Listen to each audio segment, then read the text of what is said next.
Hello students, I'm Kalpana Mishra and welcome back to our YouTube channel. Students, आज की इस video में हम डिस्कस करने वाले हैं क्लास 9 साइंस का चैप्टर नंबर 9 ग्रेविटेशन का क्वेश्चन नंबर 16। क्वेश्चन नंबर 16 है, calculate the force of gravitation between the earth and the sun given that the mass of the अर्थ।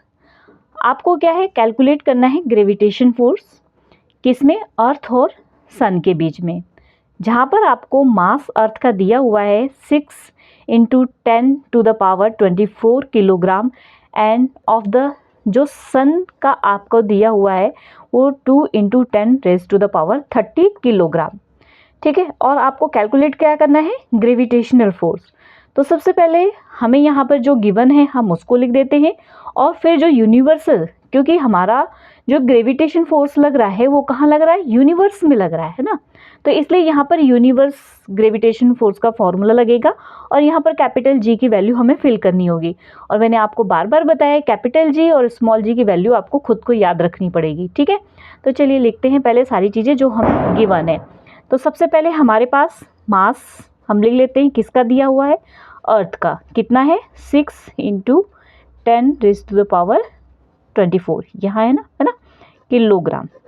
उसके बाद मास हमें किसका दे रखा है, सन का, कितने, यहाँ पे हम ऐसे लिख देते हैं, तो क्या हो जाएगा 2 × 10⁻30 किलोग्राम। ठीक है, इतनी बात क्लियर हो गई।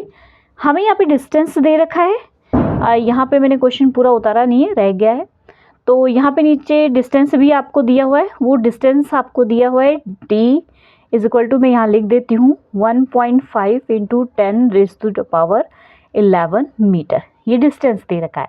ठीक है, अब मैंने आपको बताया है कि कैपिटल जी की वैल्यू आपको याद रखनी पड़ेगी। कैपिटल जी की वैल्यू क्या होती है, 6.67 × 10⁻11 न्यूटन मीटर स्क्वायर पर किलोग्राम स्क्वायर। ठीक है, ये वैल्यू 1 मार्क्स के क्वेश्चन में भी आ सकती है, इसलिए इसको आपने याद ही रखना है। ठीक है, तो यहाँ पर हमने क्या क्या लिख लिया, जो हमें गिवन था, मास अर्थ का गिवन था वो लिख दिया, मास सन का गिवन था वो लिख दिया, डिस्टेंस गिवन थी वो हमने लिख दिया। ठीक है, और कैपिटल जी की वैल्यू, क्यों, क्योंकि ये यूनिवर्स में लग रहा है ग्रेविटेशन, तो हमें यहाँ पे कैपिटल जी की वैल्यू की जरूरत पड़ेगी। ठीक है, अब हम फॉर्मूला लिखते हैं किसका, ग्रेविटेशनल फोर्स का।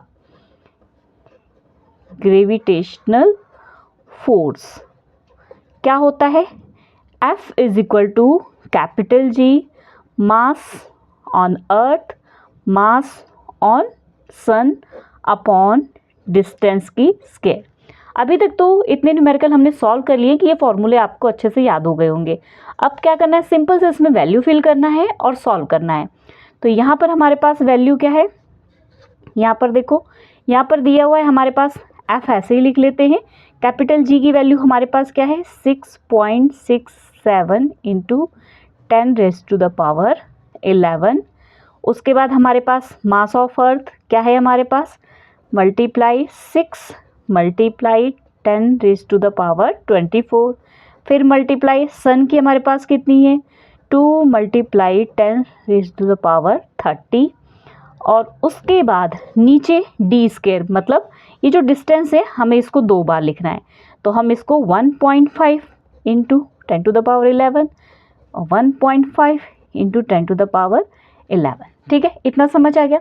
बस बिल्कुल इजी सी कैलकुलेशन करनी है इसको। ठीक है, तो कैलकुलेशन के लिए सबसे पहले हम क्या करें, सारे 10 को अलग कर लेंगे और सारी डिजिट्स को अलग कर लेंगे। ठीक है, तो चलिए करते हैं इसको। सबसे पहले देखो, यहाँ पर जो पॉइंट है, अगर मैं इसको हटाऊंगी तो यहाँ पर नीचे क्या आ जाएगा, मेरे पास 100 आ जाएगा, पॉइंट हटाया, 2 डिजिट था 100 आ गया। यहाँ का भी मैं पॉइंट हटाती हूँ, यहाँ का भी पॉइंट हटाती हूँ, वो भी ऊपर क्या हो गया 100 हो गया, दोनों को हमने क्या कर दिया, कैंसिल कर दिया। ठीक है, इतनी बात समझ में आ गई। अब उसके बाद आपको क्या करना है, चाहे पॉइंट हटा के करो नहीं हटा के करो, आपका आंसर सेम ही आएगा। ठीक है, अब उसके बाद हम आगे करते हैं। अब हमारे पास क्या बचा, 667 मल्टीप्लाई सिंगल डिजिट्स को हम इकट्ठा कर लेते हैं। 10 की पावर हमारे पास यहाँ पर 11 है, ऊपर की जितनी भी 10 की पावर होती है ना, एक चीज़ और छूट गया यहाँ पे 2, तो मैं यहाँ पे सीधे 12 कर देती हूँ।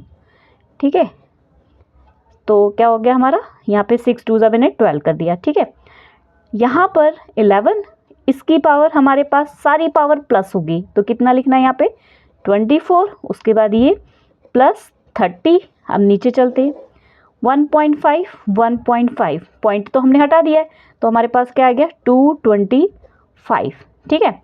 अब नीचे हमारे पास 10 कितने हैं, 10 11 दोनों ऐड हो गया तो कितना हो गया 22, ठीक है। इतना क्लियर हो गया। आगे करते हैं। आगे जब हम 6 6 7 मल्टीप्लाई 12 दोनों की मल्टीप्लाई करेंगे तो हमारे पास आ जाएगा 8004, ठीक है। ये मल्टीप्लाई करके आप देख लेना। नीचे 225 ऑलरेडी हमारे पास है। अब 10 की पावर देखो, यहाँ पर सॉल्व करते हैं 30 और 24। अगर हम 30 और 24 को ऐड करते तो हमारे पास कितना आ जाएगा 54, ठीक है। उसमें से हम -11 को क्या कर देंगे, माइनस करेंगे, तो हमारे पास कितना आ गया यहाँ पर 43 आ गया, ठीक है। यहाँ पर हमारी क्या आ गया, यहाँ पर जब हम इसको सॉल्व करते हैं तो 10 की पावर हमारे पास कितनी आ गई 43, ठीक है।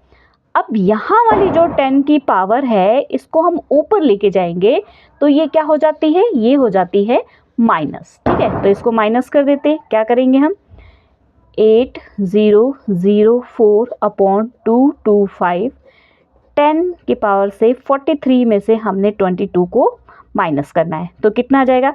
इन दोनों को हम डिवाइड कर देते हैं। इसकी जब आप डिवाइड करोगे तो ये डिवाइड करने पे आपके पास आ जाएगा 30.57, और जब 43 से आप क्या करोगे 22 को माइनस करोगे तो 10 की पावर आपके पास कितना आ जाएगी 21। इतनी बात समझ में आ गया, ठीक है। अब यहीं पर आप आंसर छोड़ सकते हो, आप फोर्स निकाल रहे हो ना यहाँ पे, तो न्यूटन लिख के छोड़ सकते हो, लेकिन आप चाहो तो इसमें एक पॉइंट आगे और कर सकते हो। जो आंसर आपकी बुक में दिया इस पॉइंट को हम आगे लेके आएंगे, तो 3.5 यहाँ पे 3.55 दोबारा, ठीक है, ये आ जाएगा। या फिर आप 3.5 आगे 7 है ना, तो इसको 5 को हम क्या करेंगे 6, 3.5 और इसको हम क्या कर देंगे 6 कर देंगे, तो आप ये भी लिख सकते हो। और जब यहाँ पे पॉइंट हम आगे लेके आए हैं तो ये 10 की पावर हमारी क्या हो जाएगी, एक बढ़ जाएगी, तो ये हो जाएगा हमारा आंसर। वैसे आप यहाँ पर भी छोड़ सकते हो, कोई दिक्कत नहीं है, और आगे करना चाहो तो यहाँ तक करो, ठीक है। ओके स्टूडेंट्स, वीडियो अगर हेल्पफुल लगे तो वीडियो को लाइक शेयर करना। मिलते हैं नेक्स्ट वीडियो में, बाय बाय।